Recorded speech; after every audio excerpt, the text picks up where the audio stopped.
Everyone, I'm Cheryl and welcome to the Sewing Room channel. I'm going to show you some really simple projects that you can do to make Valentine decor. Okay, let's get started. Now, all of the links to these projects will be listed below your YouTube screen in the description section. So scroll down. Do you see the word more? Click on that word and it will expand open and you will see a variety of links appearing. This is really cute. This is a little candy basket. And you can put buttons on it if you want. I put little heart-shaped buttons. I used Valentine print fabric, and I usually buy my Valentine print fabric at Joann Fabrics and Crafts. They'll usually have a pretty good selection.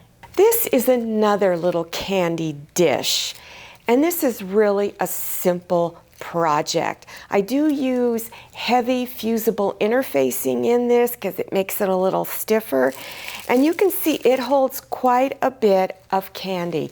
You can keep this on your coffee table, or if you're working, keep it on your desk at work and share the candy with your friends.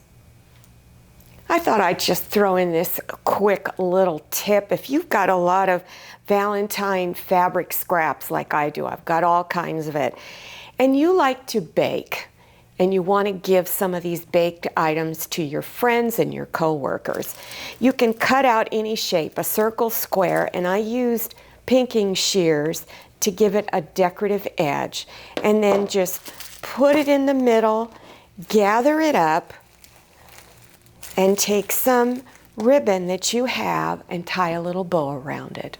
This is a rag wreath, and again, if you've got leftover scraps of fabric that have a lot of pinks and reds in it, you can use that. It doesn't have to be Valentine print fabric. It just needs to be colors that represent that season. You can cut your strips anywhere from 1.5 inches to 2 inches wide, and I will cut mine for this small wreath. I've cut mine about 7 inches long. And I just show you how to tie it on. This is what it looks like on the back, and then this is what it looks like on the front. Now this is a really easy one, but there's so many more things you can do with rag wreaths. You can also buy wreath forms that are heart shaped. So let me show you one where I used this wreath form.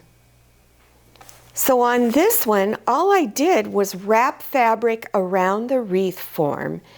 Then I glued on a ruffle that I made, and I used pinking shears on the edges, again to give it a decorative look.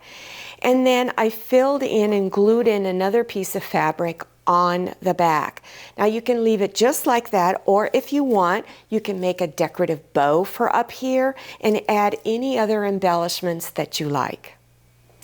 This is a really simple one, very easy to do. They're just hanging hearts. You can use any kind of fabric you want. You cut out 3 hearts. You can make your own bow using decorative ribbon, and you can even put a little button in there or anything else you like. Now on some of my projects, I'll draw my own hearts, or I'll use cookie cutters. And that's what this is. I bought it at the end of the holiday season for Valentine several years ago. And it was really cheap, a couple of dollars, if that much. And you have all of these different sizes. So think about looking at the cookie cutters. Here is a decorative hand towel I made for my powder room, and I appliqued a heart shape on it, put a little bit of lace trim at the bottom. You can put a button in the center or not. This was just for looks. It really wasn't meant for anybody to use it, but you can still use it if you like. Now this is a table runner, and for this table runner I used the quilt as you go method, and I will have a tutorial down below so you can learn how to do quilt as you go. It's really easy, and when you're looking at that tutorial I show you how to make a quilt, but all you need to do is make 1 row of these and attach them together, following the steps in the tutorial.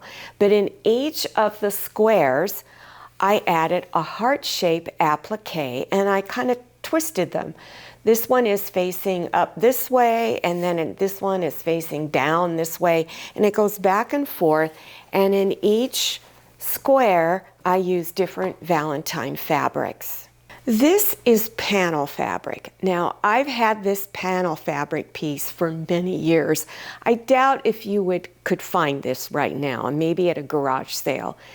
But the reason why I'm showing you this is if you like to quilt, one of the things I used to do, I don't get an opportunity to do it much anymore, is I would make wall hangings for all of the different holiday seasons.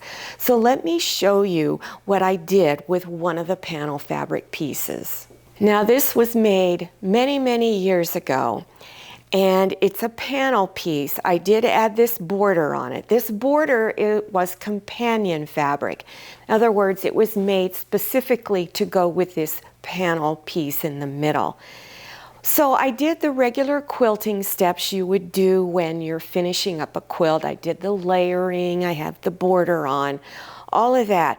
But if you look real close at all of the flowers, you will see buttons stitched in the middle. And on some of them, I have a button on top of another button. And these were all sewn on by hand. And then on the outside of these flowers, were these circles. I took buttons that were the same color as the circle and stitched those on.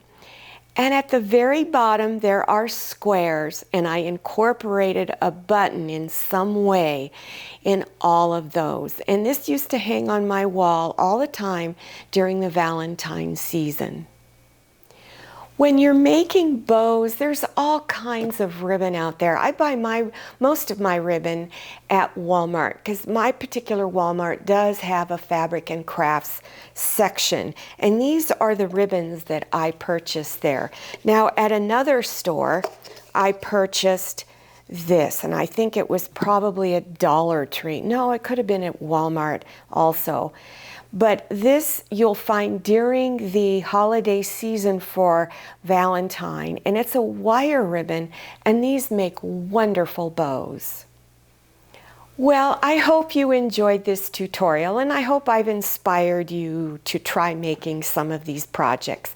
Again, all of the links are below your YouTube screen in the description section. So while you're looking out and checking out all those links, also remember to follow me on Instagram and make sure you check out my Facebook page. Thank you so much for watching. I'll see you next time, and happy sewing. If you like the Sewing Room channel, one of the best ways to show your support is to subscribe by clicking on that red subscribe button and give this video a thumbs up. And don't forget to click on share to share this video with your friends. And make sure you click on the bell so you receive notifications for all my new videos. I'm Cheryl. This is Manny, and this is Scotty. See you next time.